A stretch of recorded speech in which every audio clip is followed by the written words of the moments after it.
Degree കഴിഞ്ഞ് പുള്ളിക്കാരത്തിക്ക് ഒരു ജോലി അത്യാവശ്യമാണെന്ന് പറഞ്ഞുള്ളൊരു നമുക്ക് കുറേ ഫോഴ്സ് ഉണ്ടായി എനിക്ക് ജോലി ചെയ്യണം എന്നുള്ളൊരു ഇതുണ്ടായിരുന്നു.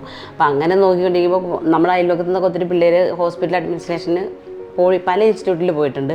പക്ഷേ അതിലൊരു ബെറ്ററായിട്ട് തോന്നിയത് ISSD ആയിട്ട്. എൻ്റെ പേര് പാഷ അനിൽകുമാർ, വൈക്കത്ത് നിന്നാണ് വരുന്നത്. +2 കൊമേഴ്സ് ബാച്ചായിരുന്നു. അതിനുശേഷം BA എക്കണോമിക്സ് ആയിരുന്നു പഠിച്ചത്. ഡിഗ്രി കഴിഞ്ഞ് ഒരുപാട് കോഴ്സുകൾ ചെയ്തു, പക്ഷേ പെട്ടെന്നൊരു ജോലിയായിരുന്നു ആവശ്യം.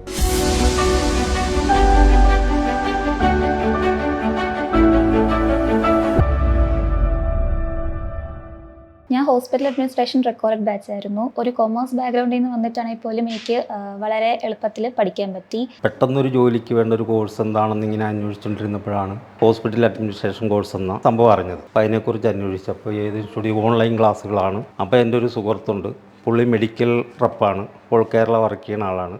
പുള്ളിയോട് പറഞ്ഞ് ഇങ്ങനെ ISSD എന്ന് പറഞ്ഞ ഒരു ഇൻസ്റ്റിറ്റ്യൂട്ടുണ്ട്, അതിനെക്കുറിച്ച് അന്വേഷിച്ചു കഴിഞ്ഞ് എന്നോട് പറഞ്ഞ് പൂർണ്ണമായിട്ടും വിശ്വസിക്കുക. കാരണം പുള്ളി അതിനെക്കുറിച്ച് വിശദമായിട്ട് അന്വേഷിച്ചിട്ടാണ് പറഞ്ഞത് നമുക്ക് ധൈര്യമായിട്ട് ചേർക്കാം, ഉറപ്പാന്ന് പറഞ്ഞു. ലോക്ക്ഡൗൺ സമയത്ത് ഫ്രീ ആയിട്ടിരിക്കുന്ന ടൈം, ഡിഗ്രി കഴിഞ്ഞ് ഇരിക്കുന്ന ടൈമിനായിരുന്നു.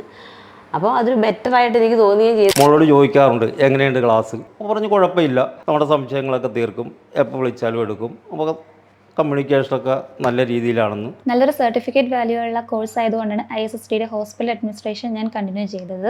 കോഴ്സ് മാത്രമല്ല, നമുക്ക് എങ്ങനെ ഒരു ഇൻ്റർവ്യൂവിന് പ്രോപ്പറായിട്ട് ബിഹേവ് ചെയ്യണം, അതിനുവേണ്ടി ഡ്രസ് കോഡ്, ഇതെല്ലാം നമുക്ക് സോഫ്റ്റ് സ്കിൽ സെഷനിലൂടെ പറഞ്ഞിരുന്നു. ഇൻ്റർവ്യൂ അറ്റൻഡ് ചെയ്യുന്നതിന് മുമ്പായിട്ട് ഒരു മോക്ക് ഇൻ്റർവ്യൂ ഉണ്ട്, അതിൽ നമുക്ക് എങ്ങനെ ബിഹേവ് ചെയ്യണം, അങ്ങനെയുള്ള കാര്യങ്ങൾ നല്ല രീതിയിൽ പറഞ്ഞിരുന്നു. അതെനിക്ക് വളരെ ഹെൽപ്ഫുൾ ആയിരുന്നു. കോഴ്സ് കംപ്ലീറ്റ് ആയപ്പോൾ തന്നെ ISSDയുടെ പ്ലേസ്മെൻറ്റ് ഡിപ്പാർട്ട്മെൻറ്റിൽ നിന്ന് കോൺടാക്ട് ചെയ്തിരുന്നു. ഒരുപാട് ഓപ്പർച്യൂണിറ്റീസ് പ്രൊവൈഡ് ചെയ്തു. അതായത് ISSDക്കാരുടെ കൂടി സപ്പോർട്ടോടുകൂടി ഇൻ്റർവ്യൂവിനും എല്ലാ കാര്യത്തിനും സപ്പോർട്ട് ചെയ്തതോടുകൂടി ആ ഹോസ്പിറ്റലിൽ കിട്ടിയത് തന്നെ ഏറ്റവും വലിയൊരു കാര്യമാണ്. കാരണം ഇത്രയും നല്ലൊരു ഹോസ്പിറ്റലിലേക്ക് കിട്ടുക എന്നുള്ളത് തന്നെ അതിൽ ഞങ്ങൾ പൂർണ്ണ സംതൃപ്തരാണ്. ഓർത്ത് താമസം വരും, വെയിറ്റ് ചെയ്യേണ്ടി വരും എന്നൊക്കെ ഒത്തിരി ഓർത്തു. പക്ഷേ രണ്ടാമത്തെ ഇൻ്റർവ്യൂവിന് തന്നെ നല്ലൊരു ബെറ്റർ ഹോസ്പിറ്റൽ കിട്ടി, രാജഗിരി ഹോസ്പിറ്റൽ കിട്ടി.